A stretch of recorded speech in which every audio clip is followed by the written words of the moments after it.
Bismillahirrahmanirrahim, and welcome back to this next video. And this is another video in the series of videos on the bioinformatics. Now, in the last video, I've told you that the primary structure of a protein that actually gives the protein its 3D shape, and the 3D shape of a protein is going to define the biological properties of a protein.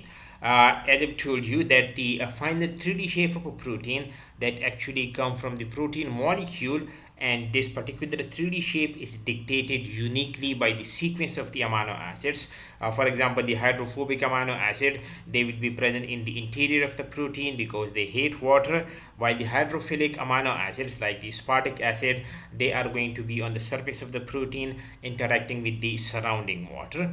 I've told you that the protein 3D shape is also affected by other influences such as the electrical charges, and the first 3D structure for protein that was determined in 1958.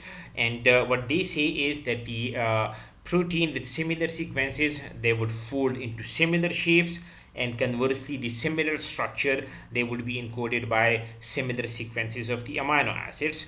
And then I've told you that the logical sequence of the sequence of a protein determine the structure of a protein, which determine the function of a protein. And this is like a lot of tools have been developed to navigate between the sequences of the protein and its 3D structure and the specialized area that is known as the structural bioinformatics. Now, in this particular video, I want to give you the flow chart or the flow that we'll be following in the following series of videos, that how we will be focusing on the bioinformatics, because the study of the protein sequences that can get pretty complicated, like so complicated that it would take a pretty thick book to cover all aspects of the field. So I would be using a very selective approach by focusing only on those aspects of the protein where bioinformatic analysis can be most useful, especially for the students.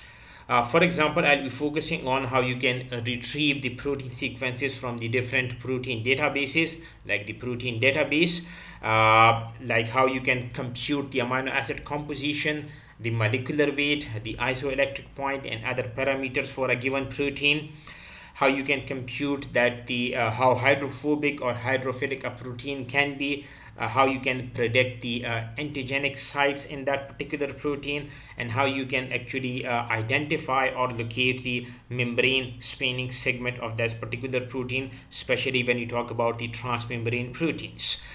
We will also be focusing on how you can predict the secondary elements in a protein, predicting the domain organization of protein, because you all know that the proteins that can contain different kind of the domains, and these different domains can have very specialized functions.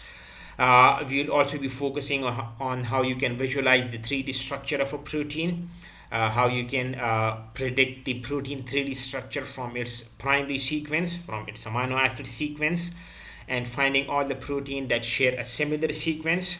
Thereby you can classify the different kind of the proteins into different families, and finding the best alignment between two or more proteins, because interaction between the proteins that play very important physiological functions in the body.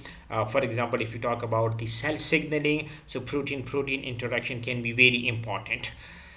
And finding the evolutionary relationship between the proteins, or drawing proteins family trees. So this will be the focus of the topics that I'll be focusing on in the following videos. So if you like the video, please subscribe to my channel, hit the like button, and share it with your friends.